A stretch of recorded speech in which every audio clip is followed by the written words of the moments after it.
सत्य नहीं साबित हुई, माना। हाँ, उन्होंने ये समझ रखा था ब्रह्मा ने, तत्कालीन ब्रह्मा दादा लेखराज ने, कि सारी दुनिया का विनाश हो जाएगा। कब? 76 में, और नई दुनिया की स्थापना हो जाएगी। जबकि बाबा जो हैं, शिव बाबा, मुरली में हम बच्चों को समझाते हैं, हम जब बच्चों की बातें करते हैं कि सारी दुनिया की बातें करते हैं। हमेशा बाबा यही कहते रहे, तुम बच्चों के लिए इतनी बड़ी विश्व के अंदर अपना ही छोटा सा संसार है। कौन सा संसार? ब्राह्मणों का संसार। उस पुरानी दुनिया से तो तुम बच्चे मर चुके। जब मर चुके तो हमारा तो नया जन्म हो गया। नया जन्म कहाँ हुआ है? ब्राह्मणों की नई दुनिया में। तो पुरानी दुनिया ही खलास हो गई, तो हमारी बुद्धि कहाँ चलनी चाहिए? जब मुरली चलती है तो अंतर्मुखी होकर के ब्राह्मणों की दुनिया में चलनी चाहिए, रहनी चाहिए, या बाहर की दुनिया में रहनी चाहिए? अंदर की दुनिया में ही सब कुछ है। जब सारी दुनिया से चुनी हुई आत्माएं, हर धर्म की श्रेष्ठ आत्माएं हमारे ब्राह्मण परिवार में बाप दादा ने चुन ली, हर धर्म की बीज, हर धर्म की जड़ें, तो हमारी तो दुनिया ही अलग हो गई। और फिर ये भी बता दिया, विनाश कल्याणकारी है या कल्याणकारी है? कल्याणकारी है। तो कल्याण की शुरुआत पहले घर से होनी चाहिए या बाहर की दुनिया से होनी चाहिए? अगर विनाश कल्याणकारी है, कचरे का ही तो विनाश होगा। तो दुनिया में से कचरे का विनाश होगा, सद्धर्म की स्थापना होगी, दुष्टकाम, जो दुष्ट कर्म करने वाले हैं उनका विनाश होगा। तो क्या बाहर की दुनिया वालों का होगा? किसका होगा? ब्राह्मणों की ही संगम की दुनिया में ये दो पक्ष हो जाते हैं। ब्रह्मा के मुख से जब ब्राह्मणों का जन्म होता है, तो जैसा अभी बताया, पुष्करणी ब्राह्मण और सारस्वत ब्राह्मण, सार को सिद्ध करने वाले, दो प्रकार के ब्राह्मण हो जाते हैं। रावण और कुंभकर्ण ये बातें कहाँ की हैं? राम रावण युद्ध है, इसी समय का यादगार है। चाहे महाभारत युद्ध हो, चाहे देवासुर संग्राम हो, शास्त्रों में जितनी कथा कहानियां लिखी हुई हैं, वो किस समय की यादगार है? वर्तमान संगम युग की यादगार है। तो संगम युग में ही ब्राह्मणों की दुनिया के बीच जो सच्चे ब्राह्मण हैं, ब्रह्मा की औलाद, उनमें ही दो प्रकार के ब्राह्मण हैं। एक रावण, कुंभकर्ण, मेघनाथ जैसे ब्राह्मण, और दूसरे गुरु वशिष्ठ, विश्वामित्र जैसे श्रेष्ठ ब्राह्मण, पुरुषार्थी ब्राह्मण, जिनकी संख्या बहुत थोड़ी होती है। और दुष्ट ब्राह्मण, रावण संप्रदाय की संख्या बहुत जास्ती होती है। तो ब्राह्मणों की दुनिया में स्थापना और विनाश की बात है। राम राज्य की स्थापना और रावण राज्य का विनाश होने की बात है। बाहर की दुनिया की बात थोड़ी है। तो उन पुष्करणी ब्राह्मणों को क्या गलतफहमी हो गई कि पुरानी दुनिया का विनाश हो जाएगा और हम जितने भी ब्राह्मण हैं वो सब बचे रहेंगे, चाहे वो उल्टे कर्म करने वाले हो, चाहे वो भीख मांगने वाले हो,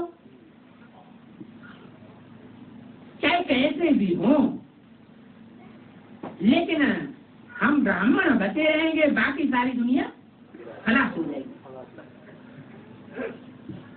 लेकिन बाबा की वाणी तो अंतर्मुखी बच्चों से बात करती है। मुरली की शुरुआत में क्या कहते हैं?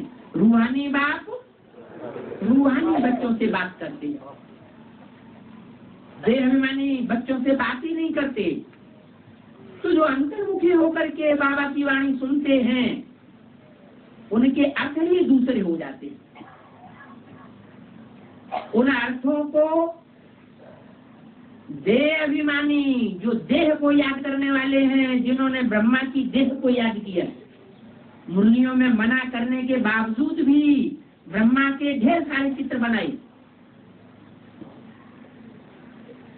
और बुद्धि को देह में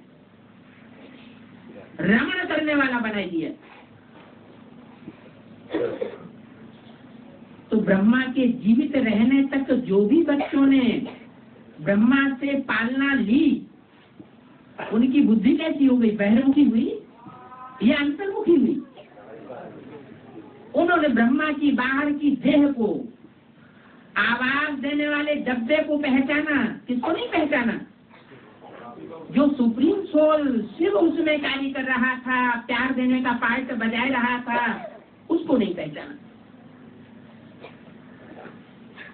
और ब्रह्मा बाबा के शरीर छोड़ने के बाद 69 में शरीर छोड़ने के बाद जो बच्चे ज्ञान में आए, उन्होंने बाबा की पालना ही नहीं की। साकार में देखा ही नहीं, तो उनको क्या याद आएगा? साकार याद आएगा या ज्योति बिंदु शिव याद आएगा? उनको शिव याद आता है, ऑटोमेटिक ऐसा हो जाता है। वो रूहानी बाप के रूहानी बच्चे हर बात को रूहानियत में रह करके अंतर्मुखी होकर के समझते हैं, देह अभिमानी होकर के नहीं समझते। इसलिए उनके आते ही दूसरे हो जाते हैं। तो यहाँ जो बोला कि उनको तो गलत फहमी हो गई, वो गलत फहमी होने का कारण क्या हुआ? देह अभिमान में रह करके वाणी सुनना, देह अभिमान में रह करके भाषण करना, देह अभिमान में रह करके सारे यज्ञ के कार्य करना। बाबा बताते कुछ और थे, हो जाता था कुछ और। तो मुरलियों में तो बाबा ने कभी नहीं बताया कि ढेर के ढेर चित्र बनाओ। मुरलियों में क्या कहा? तुम्हारे मुख्य चित्र कौन से हैं? त्रिमूर्ति, गोला, धार, सीढ़ी, लक्ष्मी नारायण, ये 5 चित्रों में दुनिया का सारा ज्ञान समाया हुआ है।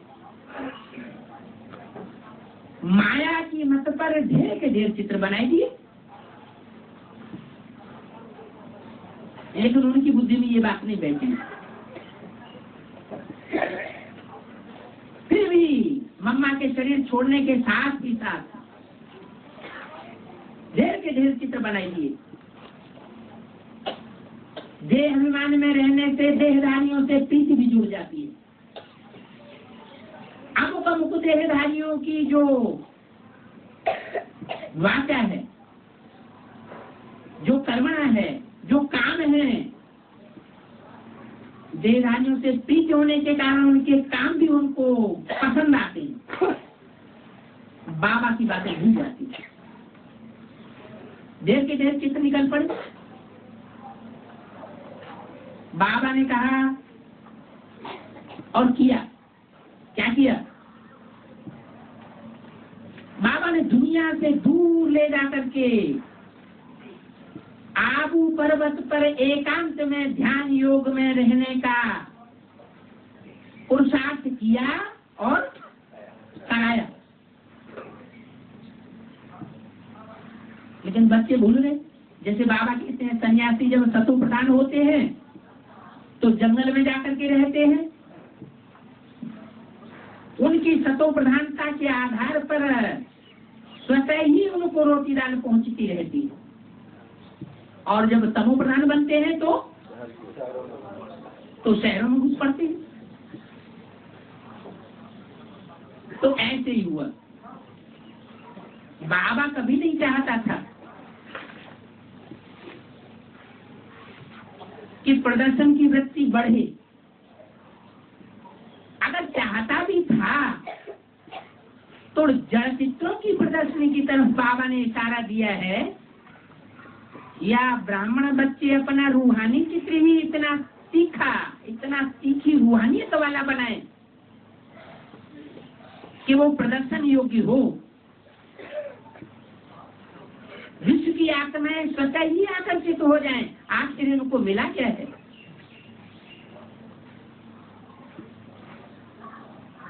सूखी रोटी दाल खा करके भी इनके चेहरे पर इतनी रूहानियत कहां से आ गई?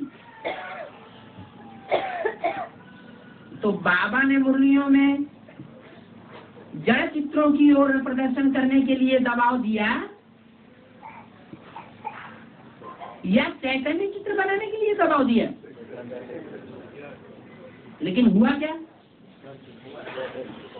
ढेर के ढेर जड़ चित्र तो फैलते गए,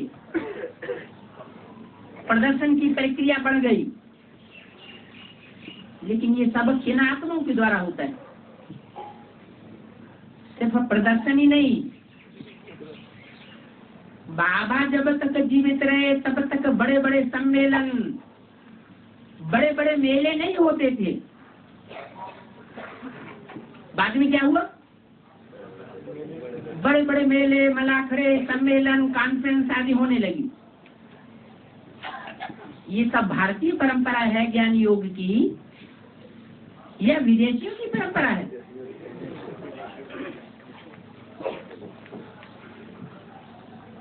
क्योंकि विदेशी आत्माएं भी हमारे ब्राह्मण परिवार में आई हुई हैं। दूसरे दूसरे धर्मों की भी आत्माओं का चुनाव हुआ है। तो जिन आत्माओं के 63 जन्मों के संस्कार हैं प्रदर्शन के,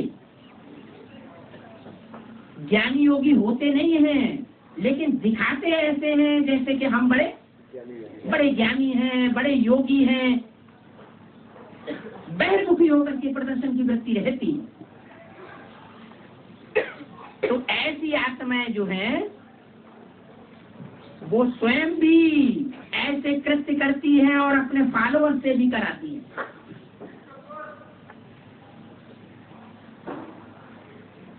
जो भारतीय परंपरा की शुद्ध आत्माएं हैं वो अंदर ही अंदर मुझती भी रहती है। उन्हें रास्ता नहीं मिलता। इसलिए रिजल्ट क्या होता है कि पुराने पुराने टूटते जाते हैं और नए नए जोड़ते चले जाते हैं। जैसे बाबा सन्यासियों का मिसाल देते हैं। सन्यासी पकड़ते हैं धनवान लोगों को और शिव बाबा है गरीब निवाज, वो पकड़ता है गरीबों को। तो ऐसे ही वो प्रदर्शन की वृत्ति के आधार पर बड़े बड़े धनी मानी लोग, बड़ी बड़ी ऊंची कुर्सियों पर रहने वाले लोग वो नजदीक पहुंचने लग पड़ते हैं। ये सब देहभान के कारण होता है। और जो बाप को प्रत्यक्ष करने वाले असली बच्चे हैं, बाप को प्रत्यक्ष करने वाले माला के मणके होंगे या दुनियावी रीत से जो वीआईपी हैं वो होंगे। ज्ञानी तू आत्मा मुझे विशेष प्रिय है। ये तो नहीं कहा कि धनवान मुझे विशेष प्रिय है, गद्दीवान मुझे विशेष प्रिय है। नहीं, बाबा की दृष्टि में वीआईपी बच्चे दूसरे हैं, क्योंकि वो रूहों का बाप है, रूहानियत का बाप है। दुनियावी दृष्टि ही दूसरी है, देवहान की दृष्टि ही दूसरी होती है। तो ये अंतर पड़ गया समझने में और समझाने में। एडवांस पार्टी के जो रूहानियत वाले सार सिद्ध ब्राह्मण हुए, उन्होंने ज्ञान की गहराई में जाकर के जो गहरे अर्थ निकाले, उससे असली दुनिया का फाउंडेशन पढ़ना शुरू हुआ।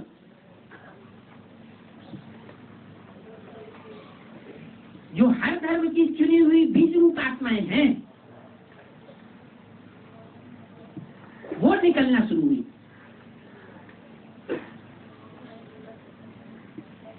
तो एडवांस पार्टी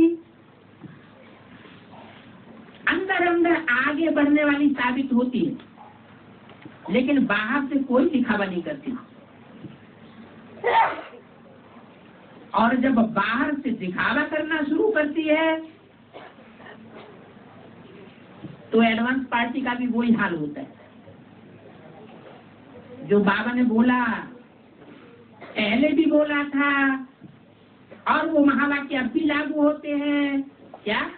अंदर वाले रह जाएंगे और बाहर वाले ले जाएंगे।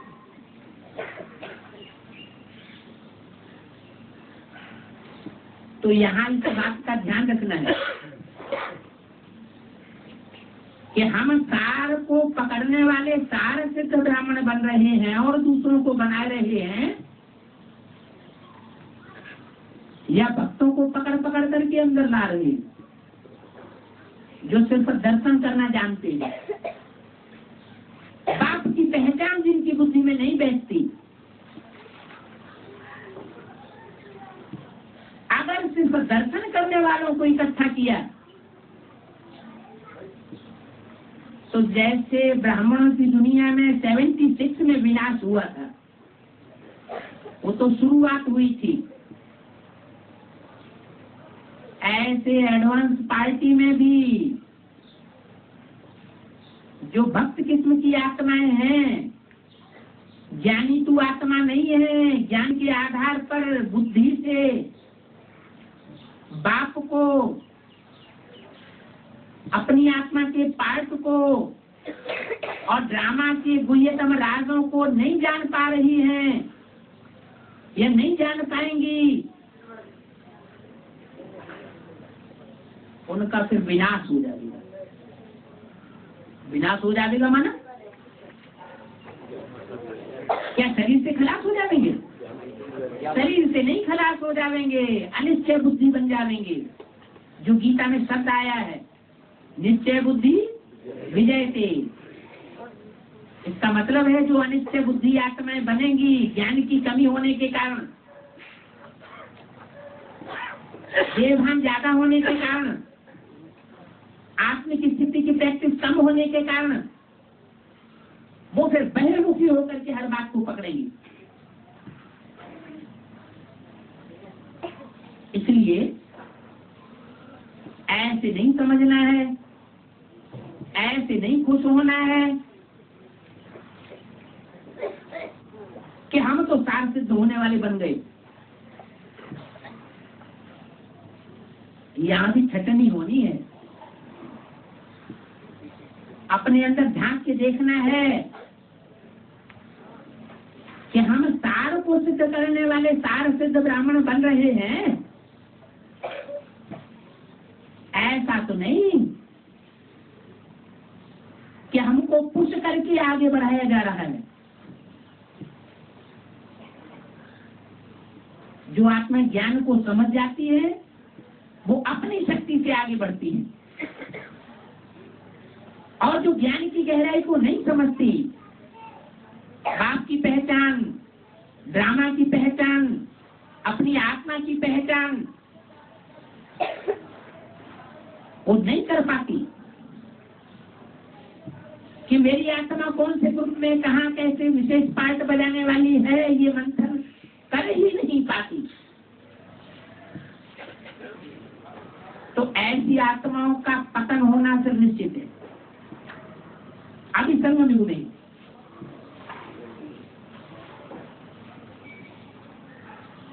ऊंच से ऊंच बाप आया हुआ है, तो जरूर ऊंच से ऊंच ब्राह्मणों का संगठन ही संसार के सामने पहले प्रत्यक्ष करेगा।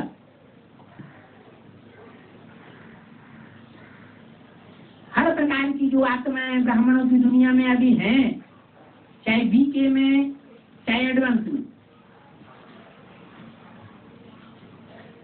वो सब नई दुनिया के संगठन में प्रत्यक्ष नहीं होगी। मनुष्यों के बनाए हुए 7 वंडर्स हैं। वो 7 वंडर्स देखने के लिए दुनिया में लोग इधर उधर चक्कर लगाते हैं, घूमते हैं, लेकिन उन सबसे बड़ा वंडर कौन सा है?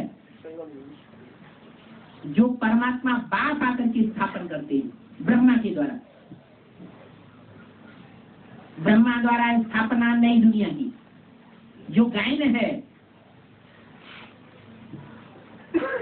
उस नई दुनिया की स्थापना जो होती है, जिसे अंग्रेज लोग पैराडाइज कहते हैं, मुसलमान लोग उसको जन्नत कहते हैं, हिंदुओं में उसको वैकुंठ कहा जाता है। वो स्थापना का कार्य जब प्रत्यक्ष होगा तो ढेर की ढेर आत्माओं के द्वारा नहीं होगा, श्रेष्ठ आत्माओं के द्वारा होगा। तो नई दुनिया की स्थापना, पुरानी दुनिया का विनाश जो गाया हुआ है, वो बाहर की दुनिया की बात नहीं है। कौन सी दुनिया की बात है? हम ब्राह्मणों की संग में भी दुनिया की बात है। ऐसे छोटे छोटे शास्त्रों में भी कहीं कहीं आया हुआ है कि ब्रह्मा ने सृष्टि रची, पसंद नहीं आई तो बिगाड़ दी, फिर दूसरी सृष्टि रची, वो भी पसंद नहीं आया, वो भी बिगाड़ दी, तीसरी सृष्टि रची, वो भी पसंद नहीं आई, वो भी बिगाड़ दी। मतलब क्या हुआ? शास्त्रों में तो जो कुछ लिखा है, मनुष्यों ने लिखा है, अपने अपने तरीके से उन्होंने उसके व्याख्या की है और समझा है, लेकिन असली बात तो हम बच्चे, ब्राह्मण बच्चे समझ रहे हैं कि बाहर की दुनिया की स्थापना, पालना, विनाश की बात नहीं है। ये बात कहाँ की है? हम ब्राह्मणों की संग में भी दुनिया की ही बातें हैं। बाहर की दुनिया वालों से हमारा कोई झगड़ा भी नहीं है। झगड़ा तो हमारा अंदर की दुनिया वालों से भी कोई नहीं है। हमारा कोई स्थूल झगड़ा नहीं है। जमीन जायदाद संपत्ति की लड़ाई है क्या? ये तो सत्य और असत्य की लड़ाई है। सत्य क्या है और असत्य क्या है? वेदों में तो सारा ज्ञान भरा हुआ है। विद माना जानना, वेद माना जानकारी। तो परमात्मा बाप शिव ने आकर के ब्रह्मा के मुख से जो कुछ बोला, वो श्वास के रूप में जो वेद निकले, उनका बाद में आलोड़न हुआ मनीषियों के द्वारा। वो मनीषी कोई और नहीं थे, वो मनन चिंतन मंथन करने वाले, चर्निंग करने वाले, जुगाली करने वाले हम ब्राह्मण बच्चे ही थे। और अभी वो शूटिंग कर रहे हैं। मनन चिंतन मंथन जिसका गायन है शास्त्रों में, विचार सागर मंथन, वो विचार सागर मंथन हम सब बच्चे इस समय कर रहे हैं। तो जो विचार सागर मंथन करने के बाद जो रत्न निकलते हैं, उन रत्नों के ऊपर नंबरवार कैटेगरीज हैं जिन बच्चों का अधिकार होता है। कोई बच्चे वैष्णव संप्रदाय कहे जाते हैं, कोई बच्चे शैव संप्रदाय कहे जाते हैं, कोई बच्चे ब्रह्म समाधि कहे जाते हैं। तो जैसे जैसे ग्रुप्स हैं वैसी वैसी उनको प्राप्ति होती है। अभी हम ब्राह्मण बच्चे ही प्राप्ति करने के अधिकारी हैं।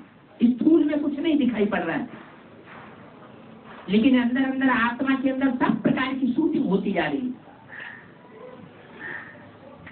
अभी अगर प्राप्त नहीं किया तो फिर कभी प्राप्त नहीं कर सकेंगे। अभी पुरुषार्थ करने का सबसे श्रेष्ठ लास्ट टाइम चल रहा है। क्यों? क्योंकि अब ज्ञान सूर्य प्रत्यक्ष होने वाला है।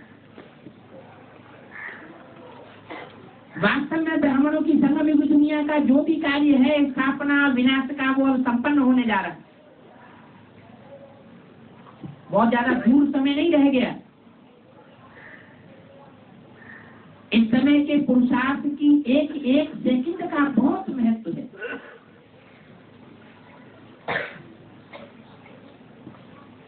इसलिए ऐसा न हो जाए कि ज्ञान की कमी के कारण और देह अभिमान की बहुतायत के कारण हम असलियत से दूर हो जाएं। अगर कोई बात समझ में नहीं आती है तो अपने से जो पुराने हैं, होशियार हैं, अथवा जो हमको ज्ञान देने के निमित्त बने हैं, ईश्वरीय संदेश देने के निमित्त बने हैं, उनसे जानने की चेष्टा करें। वो नहीं बता सकते हैं तो एक से एक बढ़कर के ब्राह्मण बैठे हुए हैं ब्राह्मणों की दुनिया में। वो संगठन क्लासेस होते रहते हैं, सारे भारतवर्ष में संगठन क्लासेस होते हैं। उनमें जो अच्छे अच्छे महारथी हैं, ज्ञान को समझने समझाने वाले हैं, उनसे संपर्क करें। उनसे भी बात समझ में नहीं आती है तो बाबा ने जैसे बताया, जहां जहां मिनी मधुबन बनावेंगे वहां वहां बाप दादा आवेंगे। उस आधार पर जो मिनी मधुबन खुल रहे हैं वहां पहुंच करके बड़ी बड़ी टीचर्स जो एडवांस कोर्स देने वाली हैं उनसे समझे। वो भी नहीं समझा सकती हैं तो हेड ऑफिस में पहुंच करके उस बात की गहराई को जान सकते हैं, लेकिन पत्रों के द्वारा नहीं। पत्र व्यवहार के द्वारा कभी कोई बात का समाधान नहीं हो सकता। एक बात का समाधान करेंगे दूसरी बात पैदा हो जाएगी। वो रावण के सिर बढ़ते ही चले जाएंगे। पूछ पूछ की पूछ कभी खत्म नहीं होगी। इसलिए बोला है, शास्त्रों में भी बोला है, सनमुख हो जीव मोहि जबहि, जन्म कोटि अघन आसहि तबहि। ये ज्ञान कोई रटा हुआ ज्ञान नहीं है, पुस्तकीय है या शास्त्रों का ज्ञान नहीं है। ये तो रूबरू बैठ करके ही समझा जा सकता है। पुराने जो शास्त्र हैं उनमें भी यही परंपरा रही है, एक गुरु और एक चेले को बैठ के समझाता था। आज की दुनिया में तो गुरु और चेलों की ये परंपरा के एक प्रवचन करने बैठ गया और ढेर के ढेर सुनने बैठ गए। गुरु मंत्र लेने के लिए बैठ गए। ये तो सिर्फ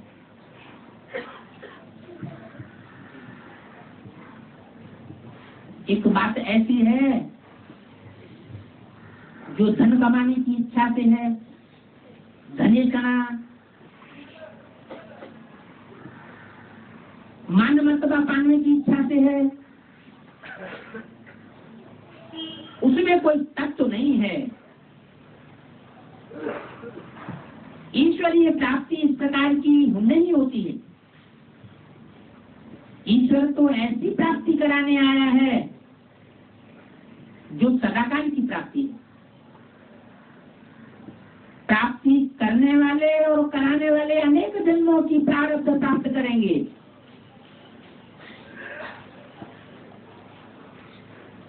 अभी तो बाप जो हम बच्चों को चलाए रहे हैं, इस फिराक में है कि नंबरवार मालाएं जल्दी प्रत्यक्ष हो जाएं। मालाएं प्रत्यक्ष होंगी तो जो मण के प्रत्यक्ष होंगे उनके अलावा दूसरे मणकों का क्या हाल होगा?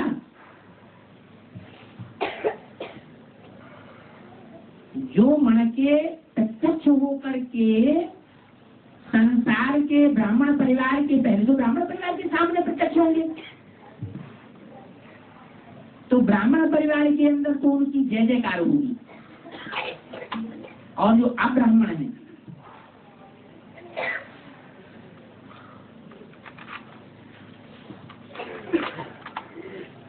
सारस्वत नहीं है, पुष्करिणी ब्राह्मण है, जिनको धक्का दे दे करके भट्टियों में घुसाया जाता है। क्या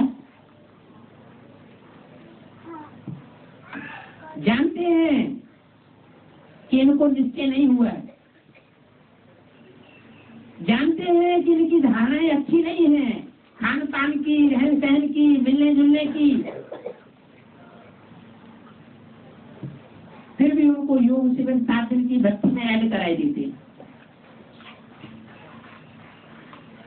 इस संबंध में बहुत सावधानी की जरूरत है, नहीं तो बाबा का कहना है कि जो ब्राह्मण और ब्राह्मणियां किसी भिखारी को उठा करके बाबा के सामने ले आते हैं, उनकी बुद्धि कैसी बन जाती है? किसका मिसाल दिया? अहिल्या का। अहि माने सर्प, जो काम क्रोध लोभ मोह अहंकार रूपी विष को पीने वाले हैं, निश्चय बुद्धि नहीं बने हैं, ब्रह्मा की औलाद ब्राह्मण नहीं बने हैं, उनको जानबूझ करके भक्ति में शामिल कर देना, करा देना, बाबा के सामने ले आना, तो ले आने वालों की बुद्धि कैसी हो जाती है? पत्थर बुद्धि बन जाती है। अहिल्या का मिसाल है, पत्थर बन गई। शास्त्रों में तो मिसाल दिए हुए हैं, अर्थ करने वालों ने उनके अर्थ नहीं समझे, बाप आकर बताते हैं। तो कोई पत्थर नहीं बन जाता है, कोई पेड़ नहीं बन जाता है, जड़ तुम्हारी बुद्धि बन जाती है, पत्थर बुद्धि बन जाती है, क्योंकि श्रीमत के बरखिलाफ काम करते हैं। तो जो नियम है उस नियम पर काबिज रहना चाहिए। ऐसे नहीं करना चाहिए कि हम दीदी दादियों को खुश कर लें, बड़ी बहनों को खुश कर लें, बड़े भाइयों को खुश कर लें, ब्राह्मण परिवार में हमारा नाम बाला हो जाए कि देखो हम इतनी आत्माओं को खींच के लाए, हम बड़े विद्वान हैं, हम बड़े ज्ञानवान हैं।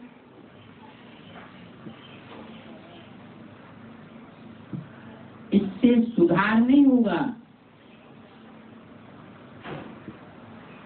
अपनी आत्मा का भी सुधार नहीं होगा, और जिनको लाएंगे वो भी बाद में कान पकड़ेंगे कि तुमने हमें असली बात क्यों नहीं बताई, तुमने हमारा भाग्य क्यों खराब कर दिया। परमात्मा बाप तो राजयोग सिखाने आया है, राजयोग सीखने के बजाय हम दासी क्यों बन गए? वो कान नहीं पकड़ेंगे, है? पकड़ेंगे या नहीं पकड़ेंगे? ये दासी योग थोड़े ही है, ये तो राजयोग है। राजयोगियों का काम है बाप से राज की बात जानना और दूसरों को सुनाना। ऐसे राज की बात जाने जिससे स्वयं भी खुश रहे और दूसरों को भी खुशी का दान दें, स्वयं भी सुखी रहें और दूसरों को भी सुखी बनावें। ब्राह्मणों का काम ही है खुशी बांटना, सुखी करना। नहीं तो बाबा कहते हैं सुख देंगे तो सुखी होकर के मरेंगे। अभी की लास्ट बर्थ है, इसके बाद फिर कभी मरना होगा क्या? ये लास्ट मरना होगा है? अंतिम है ये चांस। अगर इस अंत समय में दुखी होकर के मरे, क्योंकि सारा ब्राह्मण जीवन दूसरों को दुख दिया है, दूसरों की बद्दुआएं ली हैं, दुआएं नहीं ली हैं।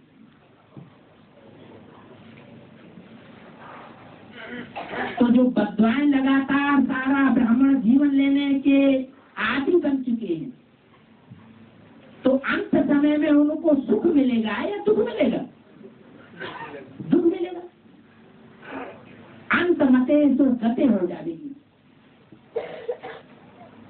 अनेक जन्मों की गति क्या होगी? अब चूंकि ब्राह्मण बने हैं, बाप के ऊपर एक बार निश्चय किया है, तो सत्युग त्रेता में तो आ जाएंगे,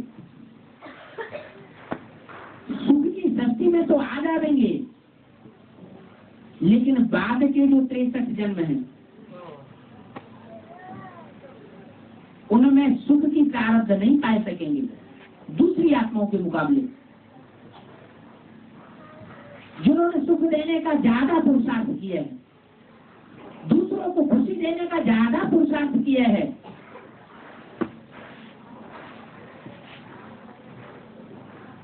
अभी का टाइम बहुत वैल्यूबल है। एक एक सेकंड में अनेक जन्मों की कमाई कर सकते हैं। जो बाबा बोलते हैं कदम में पदम समाये हुए। कदम का मतलब स्थूल कदम से तो नहीं है। हम जो भी कार्य करें उसमें देखें, उस कार्य करने से हमको खुशी मिल रही है। खुशी तभी मिलेगी जब हम उस कार्य से दूसरों की सेवा करेंगे। हमारे जीवन का लक्ष्य ही है करुणा से सेवा करना, वाचा से सेवा करना, मनसा के संकल्पों से सेवा करना। सारी दुनिया हमारा परिवार है। ब्राह्मणों की सारी ही दुनिया पहला परिवार है। और जब टोटल विनाश होगा तो सारी दुनिया की 500 करोड़ मनुष्य आत्मा हमारा ही परिवार होंगी। ब्रह्मा की संतान बनेगी। किसी के प्रति हमारे अंदर बैर भाव नहीं होना चाहिए। ईर्ष्या, द्वेष, हसद की भावना नहीं होनी चाहिए। चाहे कोई अज्ञान में है,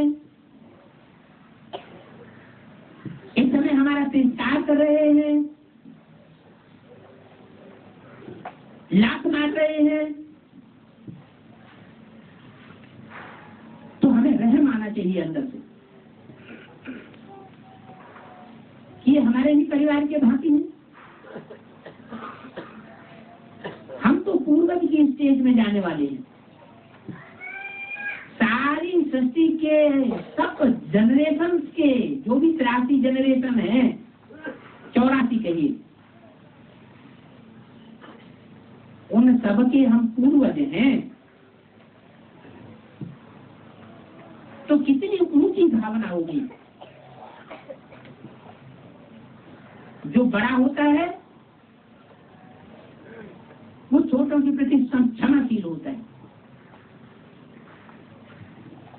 कहते भी हैं क्षमा बढ़ने को चाहिए छोटे को अपराध, लेकिन वो तो उन्होंने गलत कह दिया।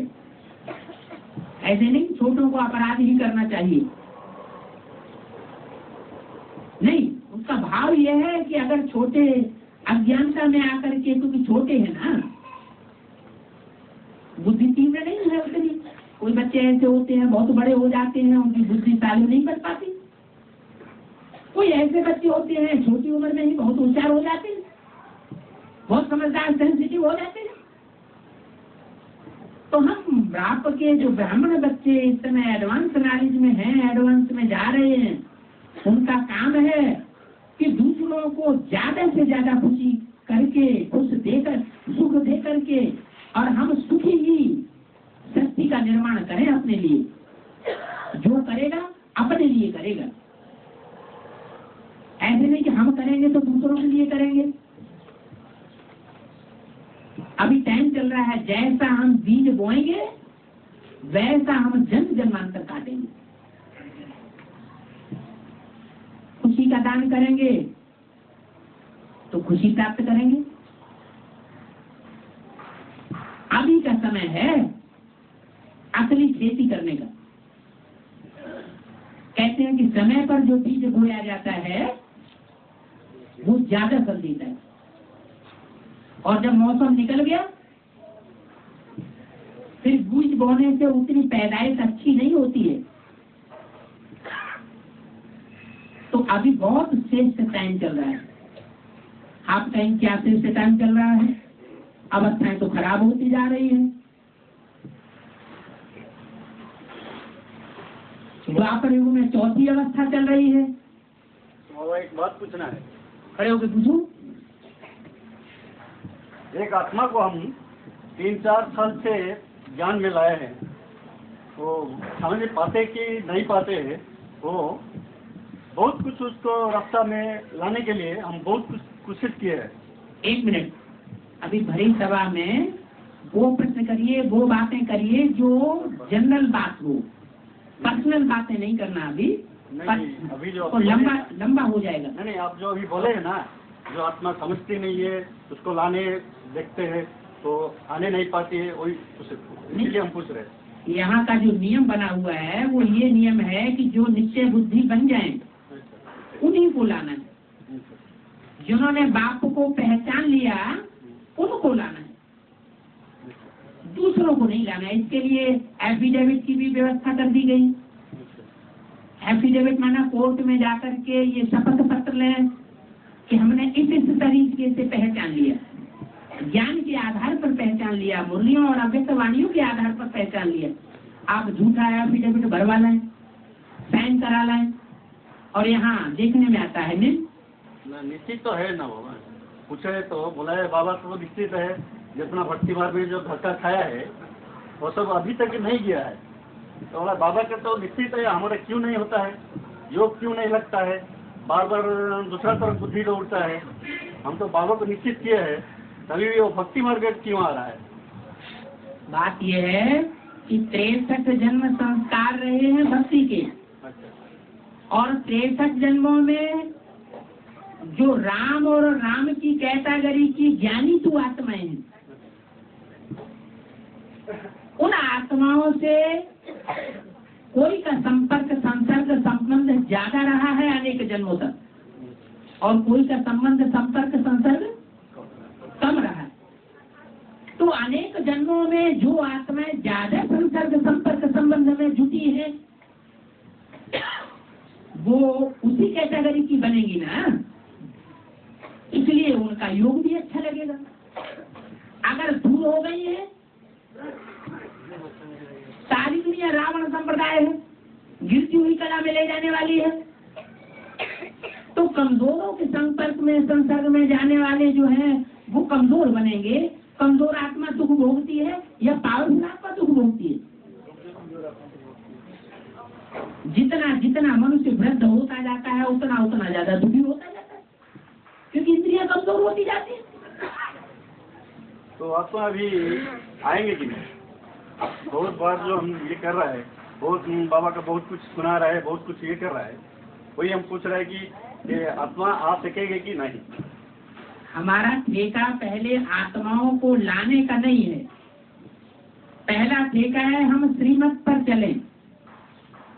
श्रीमत क्या कहती है वो तो ठीक है, अभी तो बाबा स्पष्ट बोल रहे हैं, अव्यक्त वाणियों में भी बोला है, प्रजा तो अपने आप बन जाएगी। क्या प्रजा योग हमारा नहीं है, हमारा क्या है, हमारा राजयोग है। प्रजा तो अपने आप खींची हुई चली आएगी।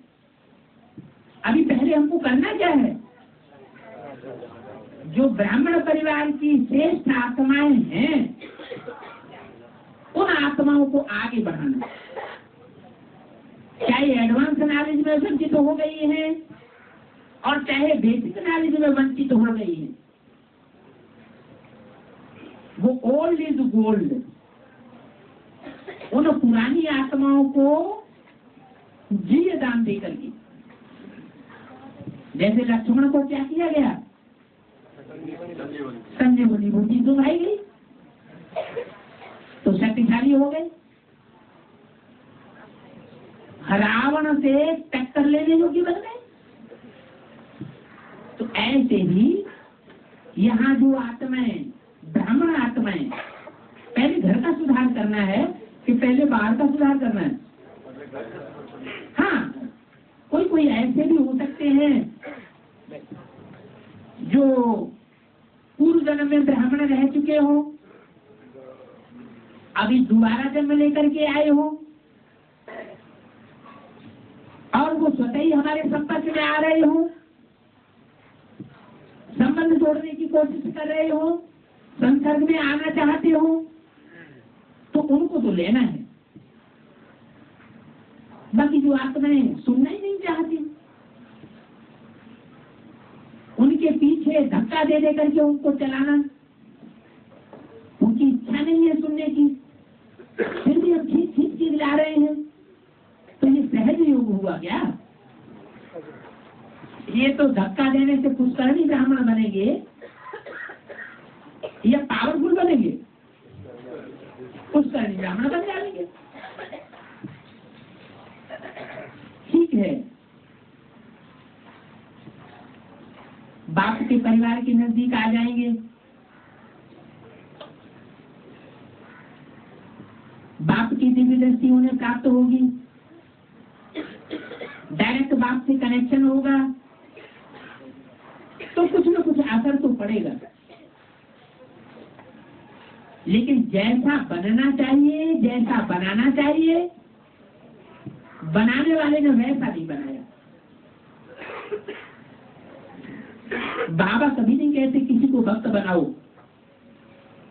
किसी को प्रजा बनाओ, किसी को दास दासी बनाओ। बाबा तो क्या स्थापन करने आए हैं, राजयोग के द्वारा राजाई संगठन स्थापन करने आए हैं, राजधानी स्थापन करने आए हैं।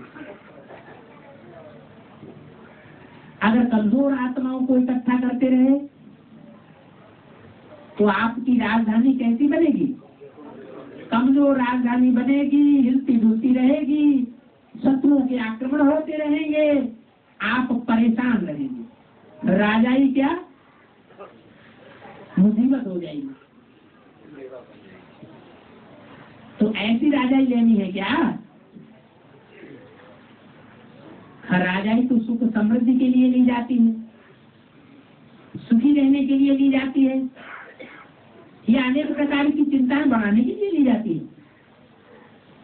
बाप तो पहला वर्ष हमको कौन सा देने आए हैं? मुक्ति और जीवन मुक्ति का, माना दुख दर्दों से, चिंताओं से, परेशानियों से मुक्त रहे। हम ऐसी आत्माओं को लाएं और कल वो हमें काटना शुरू कर दें, हमको, हमारे ब्राह्मण परिवार को दुख देना शुरू कर दें, तो उससे शूटिंग कैसी होगी?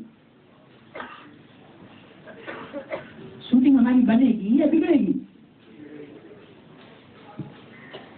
इसलिए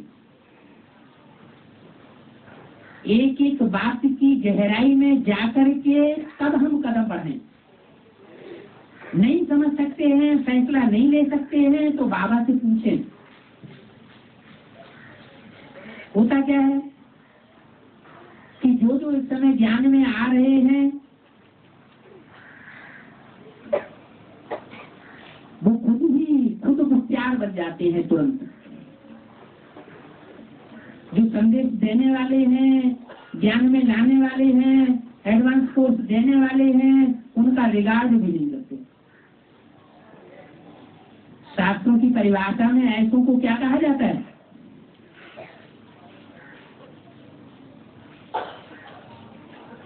ऐसा कौन सा असुर था जो वो अपने को वरदान देने वाले के ऊपर ही हाथ रखने लगा। भस्मासुर, ऐसों को कहा जाता है भस्म होने वाला असुर। तो ऐसे भस्म नहीं होना, ऐसे भस्मासुर और भस्मासुरी बनने का पुरुषार्थ नहीं करना है। आए हैं यहाँ देवी देवता बनने के लिए या भस्मासुर भस्मासुरी बनने के लिए? देवी देवता बनने के लिए आए हैं ना। लक्ष्य तो हमारा कितना ऊंचा है, मनुष्य से देवता बनना है, देवी बनना है, और बन जाए राक्षस राक्षसी, भस्मासुर बन जाए, सूर्पनखा पूतना बन जाए, तो ये तो बहुत खराब बात होगी।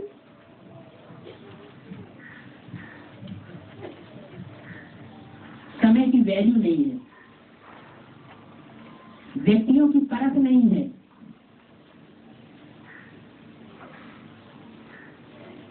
अभी जो संगठन है हमारा कितना श्रेष्ठ संगठन है, कितनी ऊंची प्राप्ति है।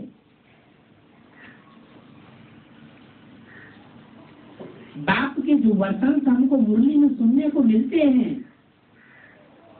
वो एक एक रतन हीरों की खान है।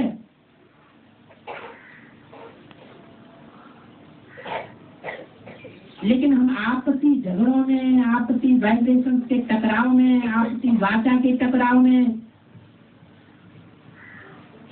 जो एक दूसरे के विपरीत कर्म करते हैं, उन कर्मणा के टकराव में अपना टाइम वेस्ट कर रहे हैं।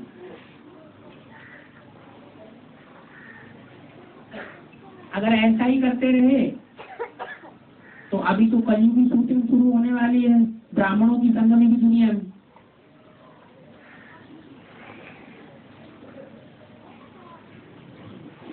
स्थिति जो एडवांस पार्टी में चल रही है वो तथाकथित आधारभूत ब्राह्मणों की दुनिया से भी जास्ती बदतर हो जाएगी।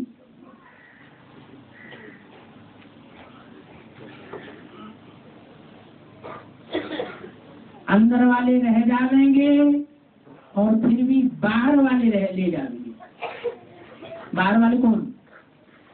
एडवांस पार्टी के लिए बाहर वाले कौन? बाहर की दुनिया वाले। बाहर की दुनिया वालों की बात नहीं है, ब्राह्मणों की दुनिया में ही, जिनके लिए अभी हम हंस रहे हैं, उनमें से कोई ऐसी श्रेष्ठ में निकलेंगी कि बाजी मार ले जाएंगी और हम देखते रह जाएंगे। सब नहीं, कोई कोई, जैसे 76 से हुआ,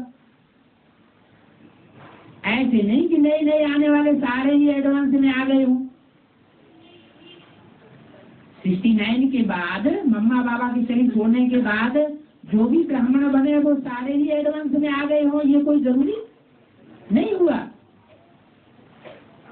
लेकिन मोस्टली क्या हुआ,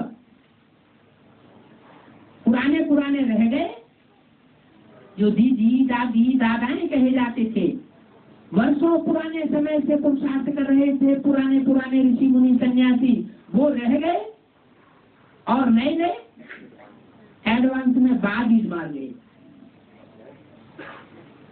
वो रुद्रमाला का मणका डायरेक्ट बाप के बच्चे सूर्यवंशी ब्राह्मण जो सबसे ऊंच से ऊंच चोटी के ब्राह्मण हैं, वो बनने की लिस्ट में आ गए।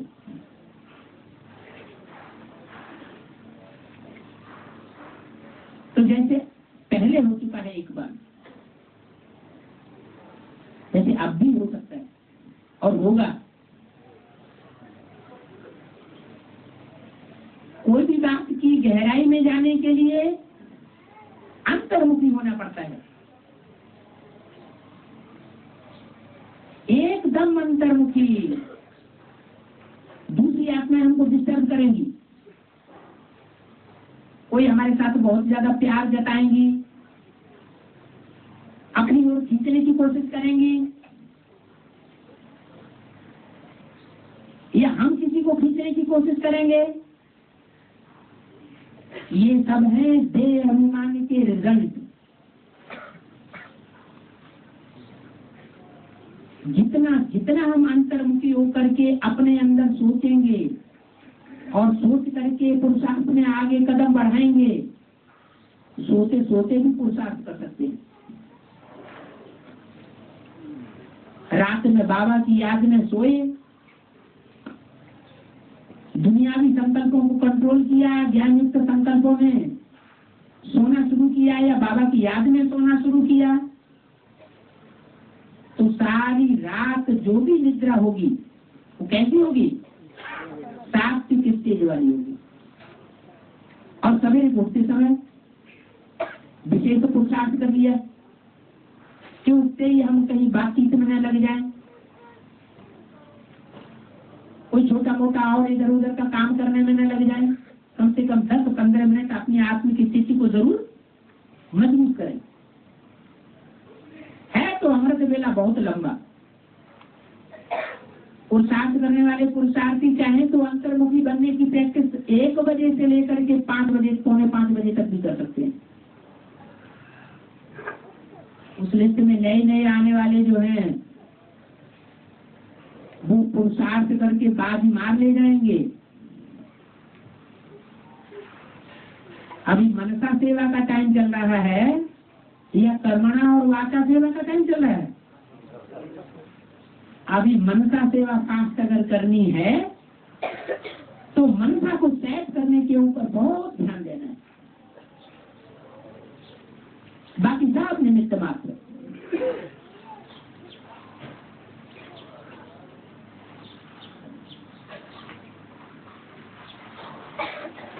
तो जो अभी वाणी सुन रहे थे, तो वाणी में बताया गया पुरानी दुनिया का विनाश, नई दुनिया की स्थापना। वो आधारभूत ब्राह्मण तो मुगालते में रह गए, उन्होंने उल्टा अर्थ लगा लिया। ऐसा तो नहीं है कि एडवांस ब्राह्मणों की दुनिया में भी उल्टे अर्थ लगा रहे हों और उल्टे अर्थों के कारण उनकी बुद्धि में बैठ गया हो पक्का, और दूसरों को भी उन्होंने समझाई दिया हो पक्का क्या कि 2000 के आसपास सारी दुनिया का विनाश हो जाएगा। पहले सारी दुनिया का विनाश होगा कि पहले ब्राह्मणों की दुनिया में जो कचरा है वो साफ होगा? ब्राह्मणों की दुनिया में पहले नंबरवार मालाएं प्रत्यक्ष होंगी संगठित होकर के।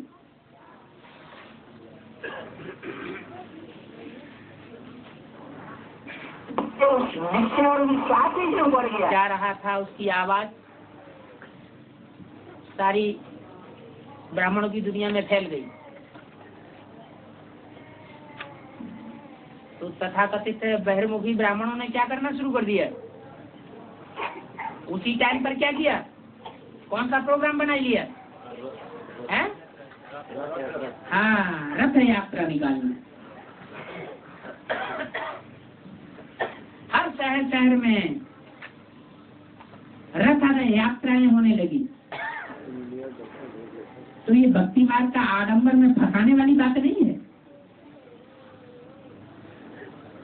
जैसे दुनिया में भक्ति मार्ग बढ़ता जा रहा है, जगन्नाथ के मंदिर में रथ यात्रा निकलती है और उसकी संख्या बढ़ती चली जा रही है, तो वैसे ही ये नहीं हो गया क्या?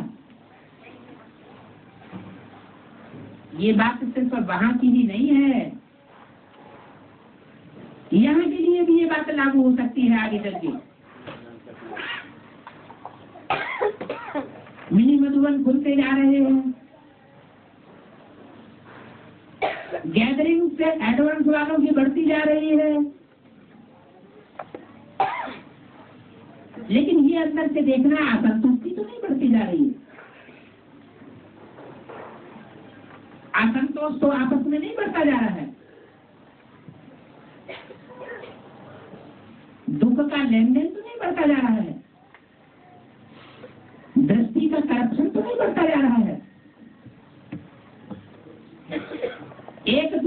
प्रति वाचा में बंधते तो नहीं जा रहे हैं।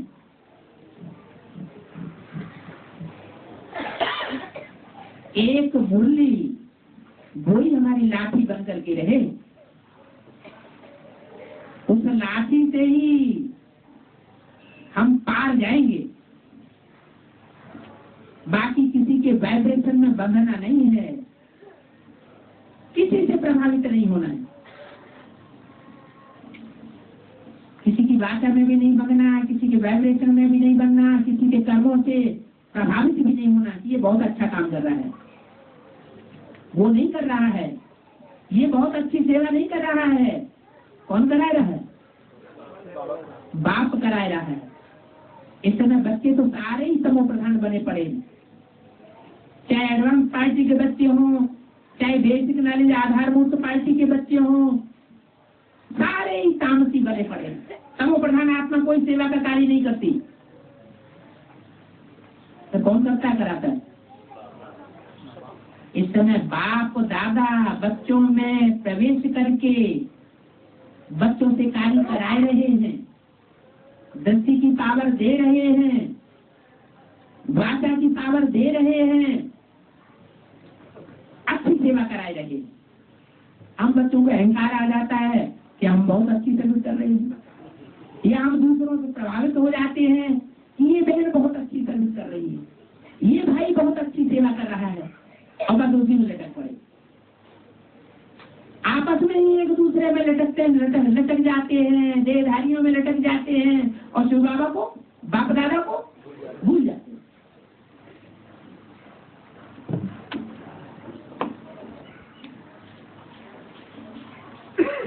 लेकिन आधारमूर्त तो दुनिया में भी लागू होती है, वो तो समझ में आ रही है, लेकिन एडवांस पार्टी में भी यही धंधे चल रहे हैं।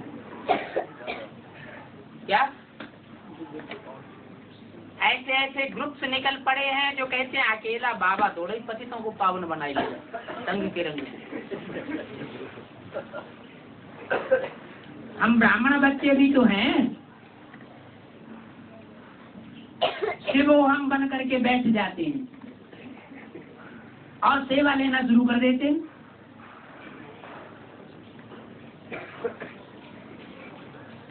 ऐसों से बहुत सावधान रहने की आवश्यकता है, खास करके कन्याओं माताओं को। पांडवों का तो इतना बिगाड़ नहीं होगा, अगर थोड़ा सा ज्ञान है बुद्धि में तो, क्योंकि पांडवों के लिए तो फिर भी गायन है। क्या? पांडव ऊंची स्टेज में जाकर गल मरे। क्या? ऐसी ऊंची स्टेज का पुरुषार्थ करते हैं कि अपने देहाभिमान को नष्ट कर ही देते हैं। लेकिन कन्या माताओं के लिए गायन क्यों नहीं है? पांडवों का गायन है, कन्या माताओं का गायन नहीं है। क्यों? जब स्वर्गारोहण हुआ तो सबसे पहले कौन धराशायी हो गया? द्रौपदी। इससे क्या साबित हुआ? नहीं, इससे ये साबित हुआ कि पुरुषों में बुद्धि फसाई। उन सन्यासियों को अपना गुरु मान लिया, उनसे प्रभावित हो गई। क्या करना है? अभी मुझे वो बोला कन्याओं को विशेष ध्यान देना है, इस बात पर माताओं को विशेष ध्यान देना है। शिव बाबा के सिवाय हम और किसी से तो गाइडेंस लेना शुरू नहीं कर दिया, और किसी को गाइड तो नहीं बना दिया। बाबा ने पहले ही इशारा दिया था, सचेत कर दिया था, इस यज्ञ में गड़बड़ पड़ेगी अगर पांडव गाइड बनेंगे कन्या माताओं की। पांडवों को क्या बनकर रहना है? सिर्फ गाइड बनकर के रहना है। जैसे माताओं के लिए बोला कन्याओं की ढाल बनकर के रहें, कन्याएं तलवार हैं ज्ञान की, माताएं ढाल हैं। ऐसे कन्याओं माताओं दोनों के लिए, पुरुषों पांडवों के लिए क्या बोला? पांडव क्या है? सिर्फ गार्ड हैं, रक्षक हैं, उनको गाइडेंस देने वाले नहीं है। गाइड कौन है? गाइड एक शिव बाबा। अगर दूसरों से गाइडेंस लेना शुरू कर दिया, दूसरों से प्रभावित होना शुरू कर दिया, तो पुरुषार्थ चौपट होना जरूर है। जैसे द्रौपदी धराशायी हो गई, नाम तो द्रौपदी दिया गया, ध्रुवपद पाने वाली, लेकिन पुरुषार्थ का कैसा चौपटा हो गया? पुरुषार्थ नष्ट हो गया। इसलिए यहाँ बोला कि कन्याओं माताओं को खास विशेष ध्यान देना है।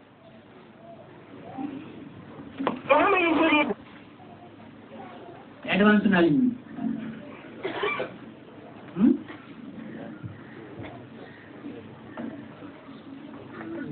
कोई माताएं कन्याएं होती हैं, किसी भाई से प्रभावित हो जाती हैं ज्ञान से, सेवा से, तो कहते हैं आप समझाओ। आपके समझाने से ये आत्मा पैदा हो जाएगी, बाप का बच्चा बन जाएगी। ये भूल जाती है बाबा ने ज्ञान कलश किसको दिया है? माताओं कन्याओं को दिया है। तो अपने प्रभाव को भूल जाना, बाप के प्रभाव को भूल जाना, और मनुष्य गुरुओं को निमित्त बनाई दिया, तो पुत्रवान भव हो जाएंगे। श्रेष्ठ पुत्र का जन्म होगा। क्या करना चाहिए? क्या करना चाहिए? हाँ, वो स्वयं हिम्मत करें उन्हें समझाने की। जितना हो सके भाई लोग खुद आगे न बढ़े समझने समझाने के लिए। माताओं कन्याओं को भी ये ध्यान रखना चाहिए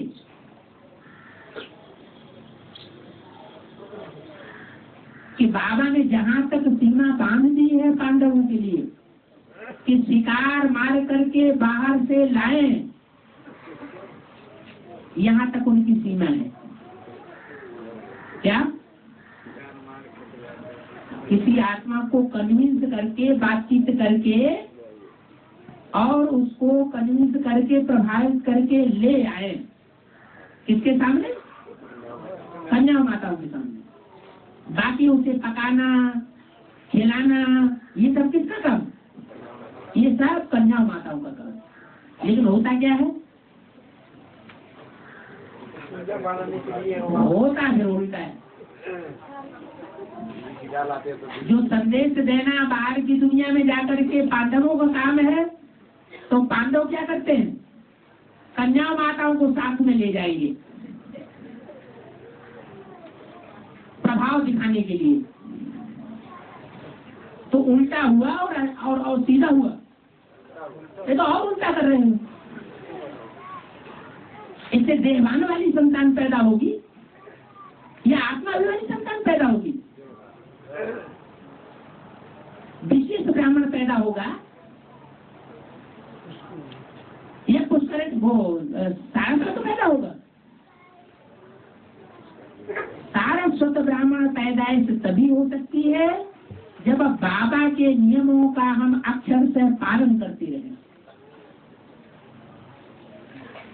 कदम कदम पर, इसलिए बाबा कहते हैं कदम कदम पर श्रीमत लो। अब बाबा थोड़ी बैठा हुआ है।